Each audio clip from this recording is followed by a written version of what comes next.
The headlights caught him first, a tall silhouette stumbling along the shoulder of Route 9, no jacket, dress shoes slipping on gravel, one hand pressed to his ribs like he was holding something in. Maya Whitfield almost didn't stop. 12 years old, her mother had told her never stop for strangers on this road, and 22 years of nursing shifts had taught her exactly what kind of night this could turn into. But something about the way he moved, too controlled for a man in pain, too aware of his surroundings even while stumbling, made her ease off the gas instead of pressing down on it. She pulled the old Honda onto the shoulder 15 feet ahead of him and watched in the rearview mirror as he straightened, assessed the car, assessed her, and only then started walking toward it. She rolled the window down 2 inches. Not all the way. She'd learned that much from 6 years of night shifts in the ER. "You need a hospital?" she asked. He shook his head. Up close, even in the dim wash of the dashboard lights, she registered the details the way she registered everything. Automatically, clinically, a habit built from 1,000 patient intakes. Black suit, no tie. The jacket torn at the shoulder seemed like something had grabbed and pulled. A cut above his eyebrow, already scabbing, not fresh. His hands were steady. That was the thing that struck her most. A man walking alone at midnight on a dead stretch of road outside the city, blood on his collar, and his hands did not shake. "I need a phone," he said. His voice was low, accented but precise, each word placed like it cost something to spend. "Mine is gone." "Where's your car?" "Also gone." She should have driven away right then. Later, replaying it, she would identify that exact moment as the one where the story could have ended before it began. Instead, she reached across and unlocked the passenger door, because she had spent her whole life being the person who stopped, who checked pulses on strangers at bus stops, who could not physically make herself leave someone bleeding on the side of a road even when every instinct screaming beneath her ribcage told her this was different. This was not an ordinary emergency. This was something with teeth. "Get in," she said. "I'm not taking you anywhere but home." "I've got an early shift." He looked at her for a long moment before he moved, like he was recalculating something. Then he folded himself into the passenger seat, too large for the space, knees nearly touching the glove box, and pulled the door shut with a care that seemed strange for a man who'd clearly just come from violence. "Jean," he said when she asked his name. Nothing else. No last name offered, and she didn't push. "Maya," she said. "I'm a nurse. Trauma unit mostly. If you start looking worse, I'm taking you to St. Agnes whether you like it or not." "I don't get worse," Jean said, and something in his tone made her glance sideways at him, at the flat certainty of it, the way he said it not as a boast but as a fact he'd tested many times. The drive was 15 minutes.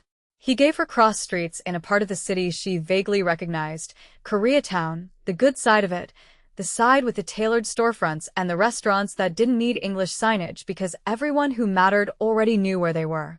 She noted the cologne first, cedar, and something colder underneath it, smoke maybe, or the ghost of gunmetal, though she told herself that last part was her imagination working overtime after a 12-hour shift. She noted his hands next, resting on his knees, and the way his eyes tracked every car that passed them, every parked vehicle, every shadow between streetlights, cataloging threat the way she cataloged vitals. "You're not from around here," she said, meaning the neighborhood she was driving him toward, the wealth of it a sharp contrast to her own street of sagging porches and boarded windows 2 miles south. "I am from exactly here," Jean said. "That is the problem tonight." She didn't ask what he meant. She had a rule about strange men and strange nights. The less you knew, the safer you slept. She pulled up outside a building with a discreet awning and no name on the door, and before she'd even put the car in park, 2 men in dark suits materialized from the entrance, moving fast, hands inside their jackets until they saw who was in her passenger seat. Jean said something short in Korean out the window, and the men's postures changed instantly, not relaxing exactly, but shifting into a different kind of alert, the kind reserved for someone they answered to rather than someone they hunted. That was the moment everything changed, though she wouldn't understand the shape of it until later. "Thank you," Jean said, one hand on the door. He studied her for a beat too long. "You did not have to stop." "Nobody has to do anything," Maya said. "Get that eyebrow looked at." He almost smiled. Almost. Then he was gone, swallowed into the building with his men closing ranks around him, and she drove home telling herself it was over, whatever it had been, and that she would never think about the stranger with the steady hands again. She was wrong within 6 hours. She woke to a knock at 7 in the morning, 3 hours before her alarm, the kind of knock that had weight behind it, deliberate and unhurried. Through the peephole she saw 2 black SUVs at the curb of her narrow street, engines running, and a man in a suit standing on her porch with his hands folded in front of him like he was at a funeral. Behind him, further down the walk, stood Jean, jacket changed, eyebrows stitched clean, looking entirely unlike the man who had climbed into her car 12 hours earlier. He looked like what he actually was. She understood that immediately, the way you understand weather before it arrives, some pressure change in the air. She opened the door because there was no version of pretending she wasn't home. Her car was in the driveway, and the porch light was still burning from the night before. "You know where I live," she said. It wasn't a question. "I looked at your license while you were checking my ribs," Jean said. "You didn't check my ribs, but you would have. I saw it in how you drove. Careful. Watching me for signs. You're a mafia boss." She said it flatly, testing the word against the shape of him standing on her cracked concrete steps in a $100,000 suit, for bodyguards fanned across her tiny yard like they expected an ambush at any second. "I gave a ride home to a Korean mafia boss." "You gave a ride home to a man who needed one," Jean said. "The rest is a separate fact." "Not to me it isn't." "No," he agreed. "I imagine not." She should have shut the door. She thought about it, the exact motion of it, the deadbolt turning, the simple physical act of ending this before it became anything at all. But there was something underneath his stillness that she recognized from the ER, the specific quiet of a man used to being the most dangerous thing in any room he entered. And beneath that, something else, something that looked almost like gratitude wearing a mask too unfamiliar to fit correctly. "Why are you here, Jean?" "Because last night, 3 men tried to put a bullet in the back of my head on a road where no one would have found my body until morning," he said, and his voice did not change at all as he said it, flat and precise, as a man reading a weather report. "And a stranger in scrubs stopped her car for me anyway. That does not happen in my world. I wanted to see the woman who did it in daylight before I decided what to do about it." "Decided what to do about it," Maya repeated. Her stomach dropped in a slow, cold way. "What does that mean for me?" "It means," Jean said, "that the men who tried to kill me last night do not yet know you exist. I would like to keep it that way. Which means, for a short time, someone needs to make sure you are not followed, not watched, not found. I am offering you protection you did not ask for, because you gave me help I did not ask for either. That is the whole of it. I don't need protection. I need you to leave." "You will need protection within the week," Jean said, without cruelty, only certainty. "Whether or not I offer it." She wanted to call it a threat. It wasn't shaped like one. It was shaped like a diagnosis, delivered by someone who had learned, the hard way, that softening bad news never made it less true. She let him inside anyway. Not because she trusted him, she was clear with herself on that point even as she stood back from the door, but because some instinct honed across 6 years of trauma triage told her that whatever storm had swept through his night had not finished blowing, and that closing her door would not close the distance between her small brick house and whatever war he carried behind his eyes. He did not sit until she told him he could. He noticed everything in her living room the way she had noticed everything in her car. The water-stained ceiling tile, the second-hand couch, the framed photo of her mother on the side table, but he said nothing about any of it, and something in his silence felt more respectful than pity would have. "Tell me what happened," she said, sitting across from him with her arms folded, putting the coffee table between them like a border she intended to hold. "A man I trusted decided my territory was worth more than my life," Jean said. "He is my cousin." Was. "I have not decided the tense yet." He looked at his hands. "He arranged last night. The car, the location, the men. It should have worked. It did not because I am careful and because a stranger in a Honda decided to stop for a man on the side of a road." "You're telling me this because you deserve to know why your life is now more complicated than it was yesterday," Jean said. "Not because I am asking your forgiveness. I do not need it. I am simply not a man who lies by omission when the omission could get someone killed. She wanted to hate the honesty of it. Instead, it landed somewhere else in her, somewhere she didn't examine too closely, a place that recognized in him the same brutal directness she used with grieving families in the family consultation room, the kind of truth that respected the person receiving it enough not to soften it into something false. "I have a shift in 3 hours," she said. "I know. St. Agnes, 7 a.m. to 7 p.m., trauma floor for years." He said it without apology, a fact stated the way he'd stated everything else. "I looked into you before I decided to come here. I am careful, Maya. It is the only reason I am alive to sit in your living room this morning." That's not comforting. It was not meant to be comforting. It was meant to be true. She sent him and his men away an hour later with nothing resolved except a phone number she hadn't intended to give him and a promise, extracted more than offered, that a car would follow hers at a careful distance for the next several days, unseen unless she needed it. She told herself it was practical. She told herself a lot of things that week that were only partially true. The following days folded into a strange rhythm. She would leave for her shift and catch, in her mirror, a black sedan 2 cars back, present but never intrusive, gone by the time she reached the hospital doors. Twice, Jean himself waited outside St. Agnes at the end of her shift, standing beside his car with the patience of a man who had learned to wait the way soldiers learn to march, no impatience in his posture, no urgency in his stillness, just presence. The first time, she walked past him without a word. The second time, exhaustion cracking something open in her that professionalism usually kept locked, she stopped. "Why are you still here?" she asked. Not hostile, genuinely asking. "Because the man who tried to kill me has not been found," Jean said. "And because I find I want to know if you made it through your shift without incident more than I want to know almost anything else that happens in my day." The honesty of it startled her more than any threat could have. She studied his face under the parking lot lights, the sharp line of his jaw, the careful stillness he wore like armor, the small scar at his temple she hadn't noticed before, pale and old, years healed. "That's a strange thing to admit to someone you barely know." "I have not admitted much of anything in a very long time," Jean said. "I find I am poorly practiced at it." She should have walked away.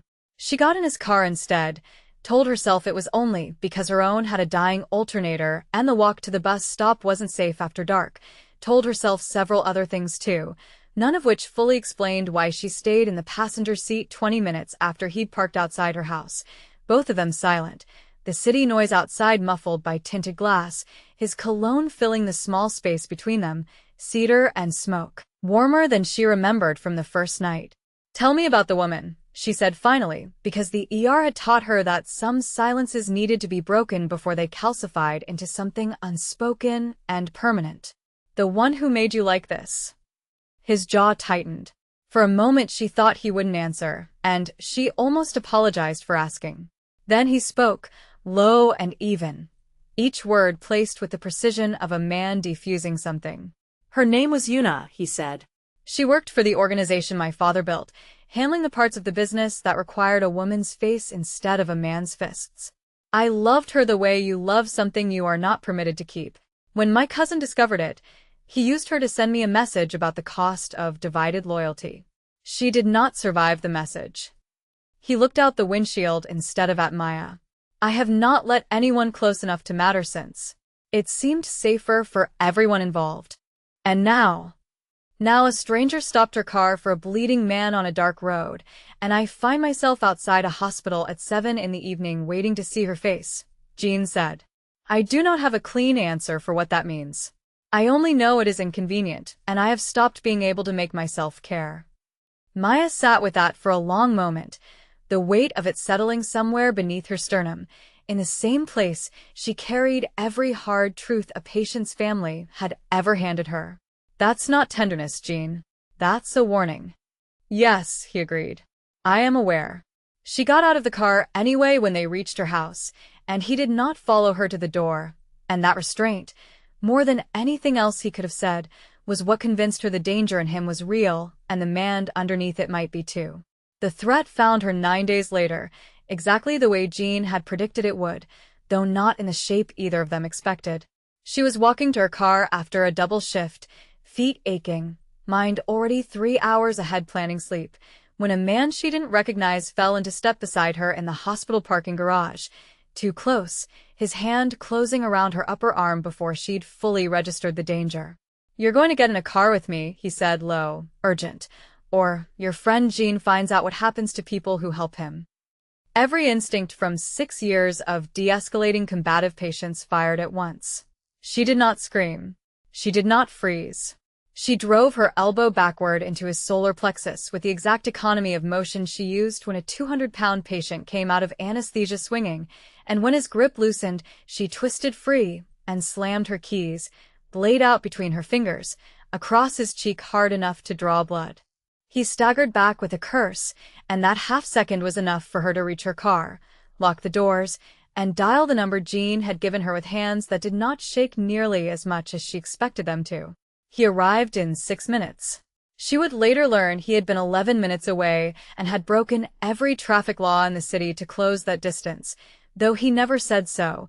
She read it instead in the state of his men when they arrived, breathless in a way trained soldiers rarely were, and in the particular stillness that came over Jin's face when he saw the abrasion on her jaw where the man had grabbed too hard. He did not touch her.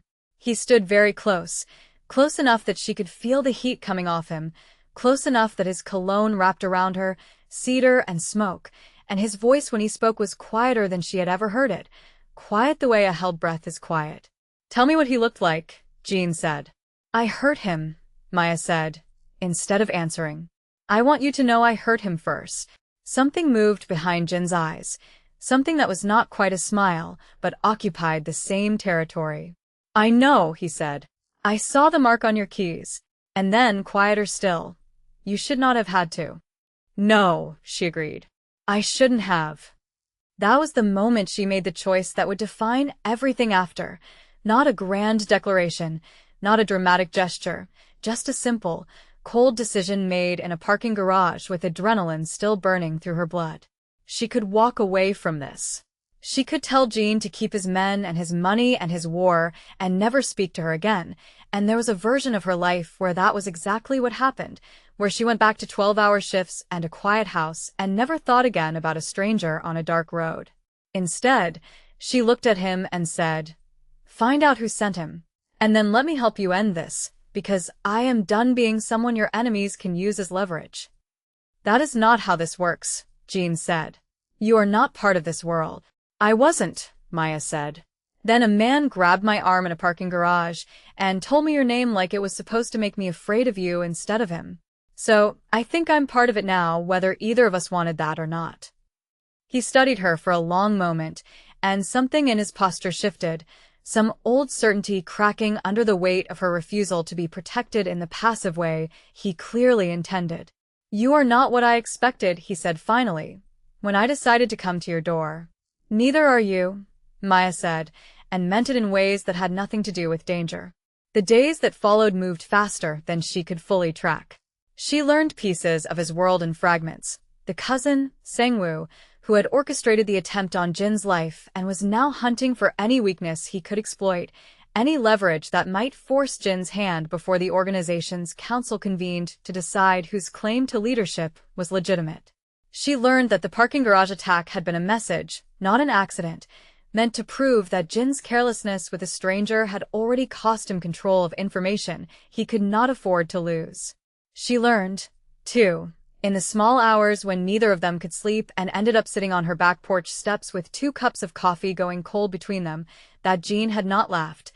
Actually laughed, not the controlled, almost smile he rationed out like currency, in over 3 years, and that the sound of it, when she finally coaxed it out of him over a story about a patient who'd tried to leave the ER still attached to his forepole, seemed to surprise him as much as it did her.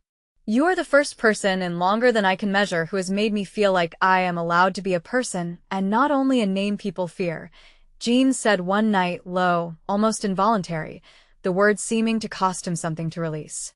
"I do not know what to do with that." "You don't have to do anything with it," Maya said. "It's not a problem that needs solving." "Everything is a problem that needs solving," Jean said. That is how I have stayed alive. Maybe that's the problem, she said, and he looked at her with an expression she hadn't seen on him before, something unguarded and almost young, and for the first time since the night on the dark road, she let herself imagine a version of this that did not end in blood. The council meeting was set for the following week. A gathering where Jin's claim to lead the organization his father had built would be tested against Sangwoo's accusations of weakness, of compromised loyalty, of a boss too soft to hold territory that other men would take from him by force if given the chance. Maya knew, without being told outright, that her existence in his life had become Exhibit A in that argument, proof that Jin had let sentiment override discipline. She also knew, with the same clarity, that walking away now would not undo the danger she was already in. It would only strip away whatever protection remained and leave her exposed with nothing gained. So when Jin told her, 2 nights before the council convened, that she should leave the city for a week, stay somewhere his enemies couldn't trace, let the storm pass without her in it, she said no. You're doing the thing you said you never do, she told him. Deciding for me instead of with me. I am trying to keep you alive. I know how to keep myself alive, Jin. I want to help end this instead of hiding from it. She stepped closer, close enough to see the tension in his jaw, the specific stillness that meant he was holding something back. You told me your cousin used Yuna to send you a message. He'll do the same thing to me if I disappear, and you still walk into that council room alone. The only way I'm actually safe is if this ends. Let me help end it. You are not a soldier. No, Maya said. I'm a nurse. I know exactly what a body looks like when it's been hurt in every way this world can hurt someone, and I know exactly what it takes to keep someone alive when everyone else has given up on them. That's not nothing, Jin. That's not weakness. Stop treating it like it is. Something in him broke open then, quiet and total, the way a dam gives all at once after holding for years. He crossed the small distance between them and kissed her like a man crossing a line he had sworn, on Yuna's memory, never to cross again, careful at first, deliberate, and then not careful at all, his hand to her jaw, her fingers curling into the lapel of his jacket, cedar and smoke and the taste of coffee gone cold between them. When he pulled back, his forehead resting against hers, his breath uneven for the first time since she'd met him, he said, I told myself staying away from you was survival. I've been lying to myself since the night you stopped your car. I know, Maya said. I've known for a while. They did not speak of what it meant beyond that night, because there wasn't time to, because the council meeting arrived 2 days later, like a blade finally falling, and Sangwoo's move against them came faster and harder than either of them had prepared for. He struck the night before the council convened, not at Jean directly, but at Maya. A car forcing hers off a side street 2 blocks from her house, 3 men spilling out before she'd even registered what was happening, one of them reaching for the door handle while she was still fumbling for her phone. But she was not the same woman who had climbed into her car 9 days earlier ignorant of the world closing around her. She had spent the last week learning, at Jin's insistence, the exact pressure points that dropped a man twice her size, the specific angle that turned a set of car keys into a weapon, the location of the small blade Jean had given her that now sat clipped inside her waistband where her scrub's pocket usually held a penlight. When the first man's hand closed on the door handle, she was already moving, driving the blade into the meat of his forearm with the same clinical precision she used inserting in 4, and in the chaos of his scream, she was out the passenger door and running, not toward her house, but toward the alley she knew connected 2 streets and would slow down men in dress shoes who did not know the neighborhood the way she did. Jin's men found her 4 minutes later, breathless, blood that was not hers on her hands, standing over the second man she had put down with a fire extinguisher stolen from a laundromat's exterior wall, holding it like a club, her eyes blazing with an adrenaline that had not yet let her feel the fear underneath it. Jean arrived himself 8 minutes after that, and the look on his face when he saw her standing upright, breathing hard but whole, was not relief exactly.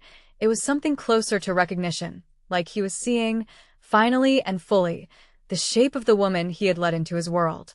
You said you weren't a soldier, he said, voice rough. I'm not, Maya said. I'm a nurse who's been paying attention. The council meeting the following morning became, in the end, less a debate and more a reckoning. Sang-woo arrived expecting to present Jin's attachment to an outsider as proof of weakness, evidence of a boss who had lost the discipline required to hold territory. Instead, Jin walked into that room with the names and locations of the 3 men who had attacked Maya the night before, extracted through methods he did not fully explain and Maya did not fully ask about, along with proof, meticulously gathered over the preceding days by men loyal only to Jin, that Sang-woo had been selling territory information to a rival organization for the better part of a year. The same information that had led to the failed assassination attempt on the dark road where this entire story had begun. Maya was not permitted into that room, but she was permitted to stand outside it, close enough to hear raised voices and, eventually, silence. And when Jin emerged an hour later, his jacket still perfectly pressed, his expression unreadable to anyone who did not know him the way she had come to, he found her waiting exactly where he'd left her. "It's finished," he said. "My cousin will not trouble either of us again. And the council? They will follow a boss who protects what is his without apology," Jin said. "I have decided that includes you. Publicly now. Which means the danger does not end, Maya. It only changes shape into something I understand better." She did not flinch from that. She had already made her decision, somewhere between the parking garage and the alley and the kiss that had tasted like every truth he'd been withholding for 3 years. "I didn't ask for the safe version of this, Jin. I asked to help end it. That's not the same as asking for easy." He looked at her for a long moment, and something in his face, the careful architecture he had built over years of loss, of discipline, of a world that punished softness, shifted permanently, visibly, in a way she understood. She was the only person in the world who had ever witnessed. "My father used to say that a man's empire is only as strong as what he is willing to lose for it," Jin said. I did not understand what he meant until a woman in blue scrubs stopped her car on a dark road for a stranger. "That's not an apology," Maya said, something warm cracking through the exhaustion still sitting heavy in her chest. "No," Jin agreed, and this time when he almost smiled, it reached all the way to his eyes.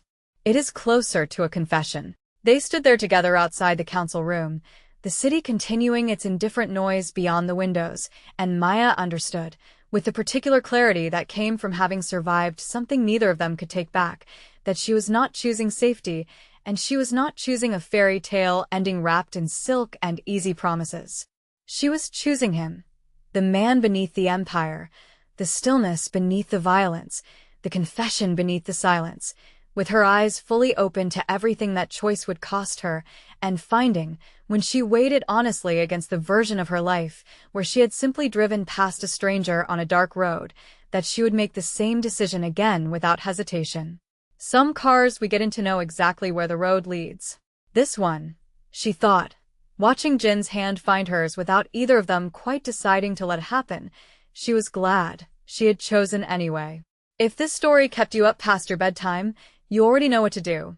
Smash that like button, subscribe if you're new here, and drop a comment telling me which line hit you hardest, because I read every single one. New dark romance drops every week, so make sure that notification bell is on, because trust me, you do not want to miss what's coming next.